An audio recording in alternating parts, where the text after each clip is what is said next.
तो welcome to नू mechanics. आज हम जर्मन ब्रांड के बारे में बात करेंगे, जर्मन ब्रांड वॉक्सवैगन की पोलो के बारे में।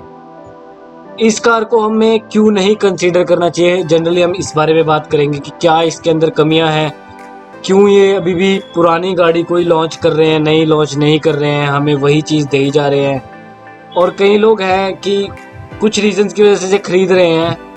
वैसे इसकी सेल्स बहुत कम है पहले ही, और फिर भी लोग कईयों को पसंद होती है तो ले लेते हैं।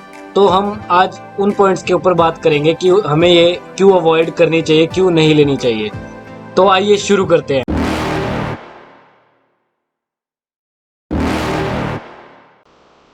तो बेसिकली स्टार्ट करते हैं ब्रांड से। वॉक्सवैगन जनरली जर्मन ब्रांड है और जर्मन इंजीनियरिंग के लिए, अपने डीजल इंजन के लिए, अपने ट्रांसमिशन के लिए जाना जाता है। इंडिया में भी जो पोलो बिकती थी, 2010 में लॉन्च हुई थी पोलो, और पोलो 1.5 लीटर का डीजल इंजन जो आता था उसकी वजह से इसकी सबसे ज़्यादा सेल थी। जो इसका जीटी स्पोर्ट्स वेरिएंट था, 10 लाख के करीबन आता था, उसको लोग 1.2 लीटर डीएसजी 7 स्पीड जो गियर बॉक्स आता था उसकी वजह से पेट्रोल में लेते थे, और जो नॉर्मल पोलो आती थी उसको लोग डीजल वेरिएंट में लेते थे। तो आज 2020 है, इन्होंने अपने वॉक्सवैगन ने डीजल इंजन बंद कर दिया है, इन्होंने डीएसजी बंद कर दिया है। इनका best in class DSG gear box है, यहाँ तक कि टोयोटा, ह्यूंडई इतना बेटर ऑटोमेटिक ट्रांसमिशन नहीं दे पाते जो इनका 7 स्पीड डीएसजी गियर बॉक्स दे देता है। 8 लाख के बजट में Hyundai, Suzuki 5 speed, Hyundai 6 speed तक दे देता है, पर 7 स्पीड अकेला वॉक्सवैगन था जो देता था, और जिसने अभी ये बंद कर दिया है 7 स्पीड डीएसजी गियर बॉक्स। और उसके बाद ये 2010 में लॉन्च हुई थी पोलो। उसके बाद 10 साल बाद 2020 चल रहा है, इन्होंने छोटे मोटे फेसलिफ्ट लॉन्च किए, स्टाइलिंग कर दी, बैजिंग कर दी थोड़ी अच्छी, इन्होंने एक आधी इंजन अपग्रेड करे हैं। 1.2 लीटर आता था, उसके बाद इन्होंने 1 लीटर का टीएसआई इंजन कर दिया है, जिसमें 95 न्यूटन मीटर की टॉर्क आती है। यार 1200 किलो की गाड़ी में आप 95 न्यूटन मीटर टॉर्क दे रहे हो, 90 to 95 तो ऑल्टो दे देती है यार। इनको टर्बो लॉन्च करना चाहिए। बेसिकली बहुत पुरानी हो चुकी है गाड़ी, इसका सारा पूरा बेसिक डिज़ाइन पुराना है, 2010 में लॉन्च हुई थी, बिल्कुल वैसा ही डिज़ाइन है, जस्ट छोटे मोटे अपग्रेड्स करे गए हैं जो कि मामूली से है, गौर नहीं किया जा सकता।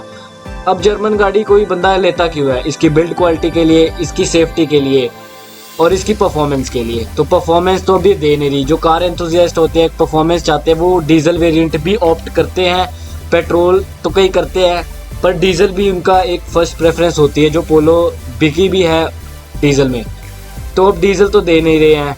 और अगर कोई वॉक्सवैगन पोलो लेता है, उसका variant almost ex showroom 8 lakh के आसपास जाता है, जो कंफर्ट लाइन प्लस मॉडल है, ठीक है। तो उसमें हमें क्या मिलेगा? बिल्ड क्वालिटी मिलेगी, सेफ्टी मिलेगी। तो 8 लाख के अंदर अल्ट्रॉस आ जाती है, 8 लाख के अंदर i20 आ जाती है, जिसमें सेफ्टी, बिल्ड क्वालिटी बेस्ट मिलेगी।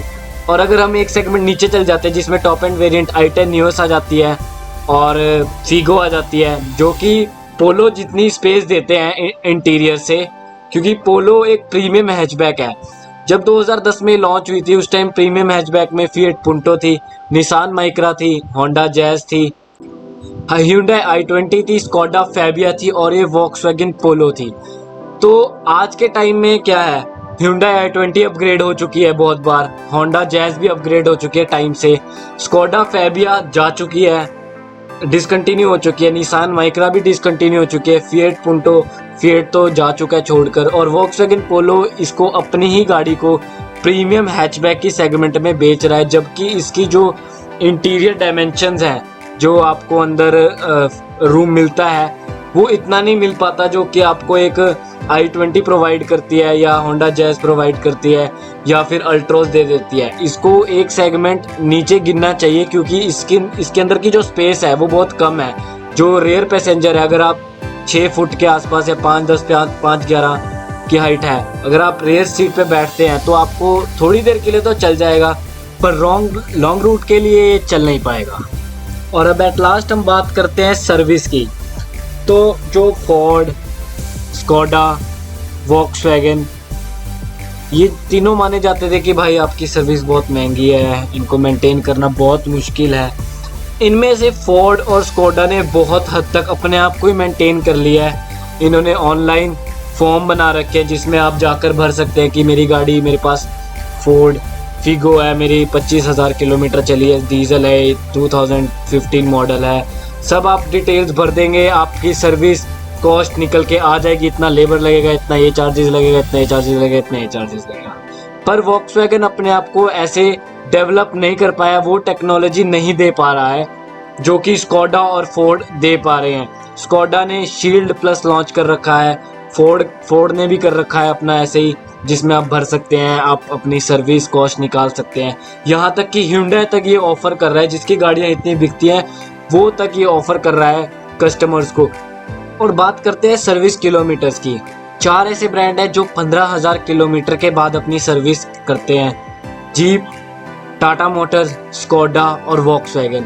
ये वॉक्सवैगन की तरफ से एक थोड़ा प्लस पॉइंट हो जाता है, क्योंकि 15,000 पे सर्विस होनी है, बाकी कार्स की 10-10 हज़ार पे सर्विस होनी है। तो एक तरह से जो कम चला रहा है उसके लिए 1 साल में 1 सर्विस आनी है। पर वो कितनी आनी है वो स्कोडा ने वे बेटर कर चुका है अपने उसमें, अपने कस्टमर्स को बहुत अच्छी चीज़ दे रहा है और ऑफ़र करता है। उसके शील्ड प्लस में 6 साल की चीज़ें हैं, 6 साल में उसको इंश्योरेंस वगैरह सब दे देता है, बेनिफिट दे देता है। पर वॉक्सवैगन अपनी तरफ से कस्टमर्स के लिए कुछ नहीं कर पा रहा है। तो बेसिकली हमने किन पॉइंट्स पर बात करी हमने जर्मन, अगर हम गाड़ी ले रहे हैं तो बिल्ड क्वालिटी हमें ये दे रहा है, पर ये ऐसी चीज़ तो नहीं दे रहा कि जो हमें दूसरे मैन्युफैक्चरर नहीं दे रहे हैं। वॉक्सवैगन एक अच्छा ब्रांड है, मुझे भी बहुत पोलो पसंद है, बट इनको अपनी मार्केट को देखना पड़ेगा कि इंडिया भी इनकी एक मार्केट है जिसमें इनको अपना एक नया वेरिएंट लॉन्च करना पड़ेगा, नई जनरेशन लॉन्च करनी पड़ेगी। अब इनका क्या है, अब जो वर्ल्ड में वॉक्सवैगन पोलो का मॉडल चल रहा है वो 4 मीटर से बड़ा है। अगर वो इंडिया में आएगा 15 लाख तक उसका वेरिएंट जा सकता है, शायद, पक्का नहीं कह रहा, क्योंकि यहाँ पर 4 मीटर से जो बड़ी गाड़ी होती है उस पर टैक्स ज़्यादा लगता है। 4 मीटर से जो सब 4 मीटर हो जाती है ना, उसका टैक्स कम लगता है। तो अब वॉक्सवैगन क्या कर रहा है, उसको सब 4 मीटर में बनाकर या तो प्लेटफॉर्म चेंज करेगा ऑफ कोर्स फॉरेन वाले मॉडल से, जर्मन मॉडल से, या फिर वो बम्पर जो आगे का पीछे का है उसमें थोड़ा कंपनसेशन करनी पड़ेगी, जिसकी वजह से वो सब 4 मीटर में आए और इंडिया में लॉन्च करे। इसलिए उनको अभी तक इतना टाइम लग रहा है। पर we want new model in India, क्योंकि वॉक्सवैगन पोलो एक कार एंथुसियास्ट कार है, बहुत लोगों को पसंद है। तो जब तक इसका नया मॉडल आ जाए उसका इंतज़ार कीजिए। इससे बेटर कार्स हैं मार्केट में। पोलो में push start stop button, keyless entry, यहाँ तक के छोटे छोटे फीचर्स भी मिलते नहीं हैं अभी भी, रिवर्स पार्किंग कैमरा वगैरह कुछ नहीं मिलता है। और बल्कि दूसरे ब्रांड्स ये सब ऑफ़र करते हैं जो वॉक्सवैगन अभी तक ऑफ़र कर रहा है। इसलिए कुछ ऑल्टरनेटिव्स हैं जो हमें चूज़ करने पड़ेंगे जब तक इसका नया वेरिएंट वॉक्सवैगन पोलो का लॉन्च इंडिया में नहीं हो जाता।